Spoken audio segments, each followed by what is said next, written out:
های گایز چطورید؟ یه لحظه باشید دورم چون من خوزش خیته الان اوکی شد. های گایز چطورید؟ خوش اومدید به ویدیو دیگه با من. توی این ویدیو قراره که راجع به معلم کلاس 4 من باهاتون صحبت کنم که با من مشکل داشت. من کلا کلاس 5 اگه نمیدونستید من کلاس 5 و توی شهر اشکر زندگی میکنم و جدا از پوز دادن، حالا اینجا تو پرانتز یه نکته رو بهتون بگم، جدا از پوز دادن تو شهر ما مدرسه من خاص‌ترین مدرسه است. حالا دیگه دلایلی بهتون اونا رو نمیگم دیگه. خب بیایید شروع کنیم. من سال 4 مدرسه جای مدرسه‌مون عوض شده بود و رفته بود یه قسمت دیگه از شهرمون و خب یه سری از معلمام عوض شده بودن. من اون سال معلمم عوض شده بود و خیلی زود رفتم مدرسه به خاطر اینکه ذوق مدرسه رفتم داشتم که وای خدا مدرسه‌مون الان چه شکلیه. و من رفتم و مثلا همه اومدن اونجا، هنوز نگفته بودن که توی چه کلاسیه. ما منتظر موندیم و من یه خانمی اونجا دیدم که خیلی مهربون بود، چشش رنگی بود و یه ذره هم مثلا میخواد سنش بالا باشه، ولی آره دیگه یه ذره سنش بالا بود. خلاصه این خانم من نمیرسم ولی معلم کلاس 4 بود و اسم من خوندن که برم سر کلاسش. من رفتم سر کلاسش دیدم که وای خدایا آخه این خانم است، همون که دوستش داشتم برام افتاده. و چی شد؟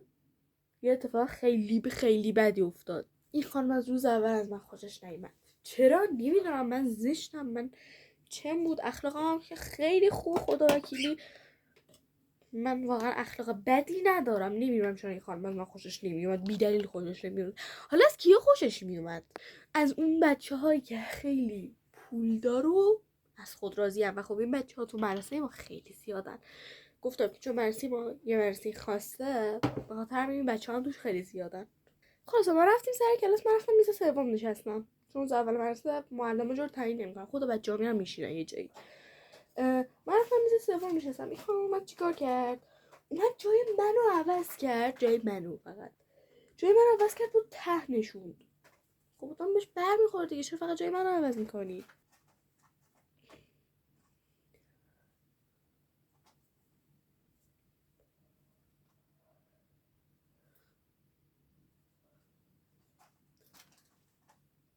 حالا اوکی من با جای اینا کار ندارم. بعدش چی شد؟ این خانم قبل از کارنامه هشدارا الکی یه لیست چیزایی مثلا چیزایی که بچه‌ها میارن یا نمیارن و تکالیف داشت. مثلا تکالیفشون نمینوشتن توی اون لیست مینوشت و مثلا میداد به خانم صالحی. خانم صالحی مدیرمون اگه نمیدونستید مدیرمون است، واقعا مدیر خیلی خوبیه.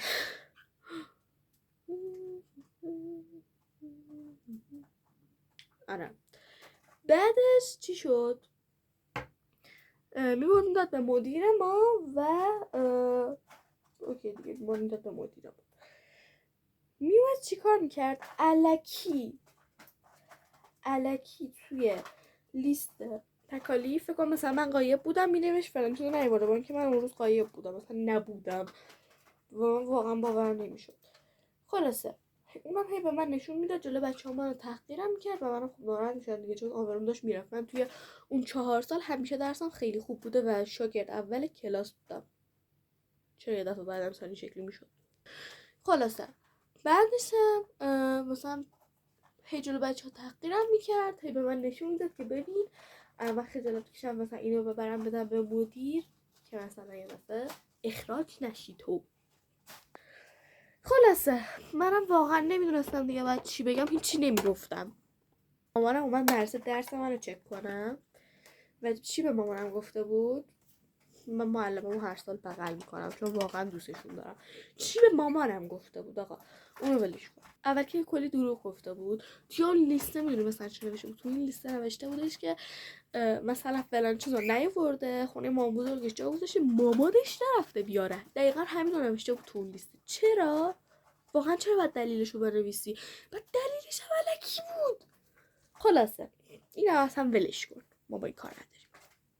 بعدش چی شد؟ مامانم رفت به مامانم گفتش هستی کم بود محبت داره. چرا؟ چون اومده منو بغل کرده. چرا؟ خلاص مامان منم اومد اینو به من گفت و من واقعا بهم برخورده بود. و کلا بغلش میکردم و اصلا بهش اهمیتی هم نمیدادم. خلاصه چی شد؟ تو کارنامه هشدار به من شایستگی عمومی رو داد خوب، یعنی نمره‌مو پایین داد. من که شایستگی عمومی اصلا ربطی به نیاوردن کتاب نداره، به کارهایی که تو کلاس انجام میدی داره. مثلا تو کلاس درس رو گوش نمیدی، شایستگی عمومی بده، مثلا باید شایستگی عمومی رو پایین بده معلم. ولی خب من تو کلاس کل هوش و حواسم به درس دادن بود. خلاصا اونو ولش کن. مامان من مدرسه که آقا چرا مثلا شایستگی عمومی بچه منو پایین دادی؟ من خط چشم بکشم الان خراب نشه. خلاصه اون به مامان من چی گفته بود که میدونی چی گفته بود؟ گفته بود من موقعی که برمیگردم رو تخته ایجادی و درس دادم حسیب هم میشه واسه خودش وسط کلاس میرقصه. واقعا من چی کار نمیکردم. خلاصه منم که اصلا مخم سوت میکشید و نمیفهمیدم این داره چی میگه. بعدش چی شد؟ موقعی که کارنامه‌اش دادم من فقط یه روز این کاربرگاه نبردم.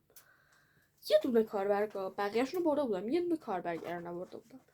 جیغ کرد سر من که تو هیچی تو نمیاری، فقط خودتو میاری مدرسه. چرا؟ واقعا چرا؟ تو فقط خودتو میاری مدرسه، دیگه خودت هم نمی مدرسه. همچین چیزی به من گفت. زنگ زد ماورمون بیاد زنگ بزنه ماورم من پرونده‌مو بدم دستم برم خونه. چرا؟ واقعا یه دونه کاربر نیاوردم. ماور ما هم چون میدونست من بچه خیلی زرنگیم و هیچ موقع نامرتب نیستم و همیشه همه چیم سر جاشو، امکان داره فقط یه بار در سال اشتباه کنم، این خانم آرومش کرد. ولی چی؟ من دیگه دیده بودم دیگه جلوی همه بچه ها من جیغ و داد میکرد و گفته بود خانم ناصحی که یکی از ماورامونه بیاد. دارم اسم همه رو میگم، اینو واقعا آدمای خیلی خوبی ان که اسمشونو گفتم. گفته چمه بیاد. من واقعا ناراحت شدم، واقعا بهم برخورد. خب فکر کن غرور تو رو له کرده جلوی همه اون بچهای افاده‌ای از خود راضی. و خب فکر کن تو دیگه بعد از اون قضیه قرار تو مدرسه چی باشی؟ یه بچه تنبل. از نظر کی؟ از نظر بقیه. حالا اون هیچی، اونو آروم کرد، ولی من به خودم بستم نه دیگه این خانمو بغل کنم نه اینکه بهش رو بدم. بله دقیقا همینی که الان شنیدید. خلاصه من این تصمیم با خودم گرفتم. ولی چی؟ اومد دوباره کارنامه دوره اول منو شایستگی عمومی دوباره داد خوب. مامانم منم که فهمیده بود آقا این دیگه با من مشکل داره، تابلوه، هیچی نگفت. من هیچی نگفتم، ولی بعضی خود مثلا یه اتفاقی میافتاد که این دوباره سر من جیغ و داد میکرد، لیستو به من نشون میداد. واقعا چرا؟ حالا من میبردم ولی سر یه چیزی که بس سر من جیغ و داد کرد. کلا دوست داشت سر من جیغ و داد کنه. منم که واقعا مونده بودم دیگه، واقعا مونده بودم. آخرش چی شد؟ این همینطوری ادامه داد. من اهمیت ندادم به کاراش، اهمیت ندادم. اومد چی کار کرد؟ کارنامه دور دوم من ریاضی رو بهم کم داد. چرا آخه چرا؟ ببین من هر چیز این بد بود ریاضی واقعا خوب بود و الکی به من نمره کم داده بود و تابستون رو به من زهر مار کرد. حالا بیاید یه چیزی هم براتون تعریف کنم از این خانم، بعد بریم سراغ این که تابستون چی شد که من زهر مار شد. آقا من یه رفیق داشتم، حالا اسمشو نمیارم، ما خیلی همدیگه رو دوست داشتیم، خیلی با هم دیگه رفیق بودیم. از سال اول با هم دیگه بودیم، ولی از سال سوم با هم دیگه خیلی رفیق شدیم.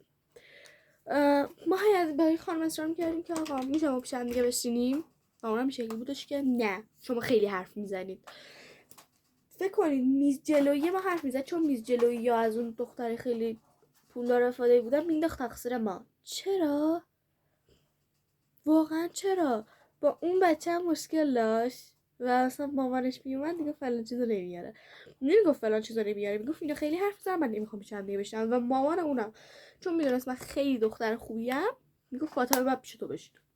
و اسمشو که آوردم، حالا ما هزار تا فاطمه داریم تو مدرسه، اون ولش کن. میگفت بیا پیش تو بشین، تو دختر خیلی خوبی هستی. آره. حالا این خانم چون میگفت شما خیلی حرف میزنید. آقا تابستون منو چیکار کرد؟ تابستون منو فرستادن کلاس ریاضیای مدرسه.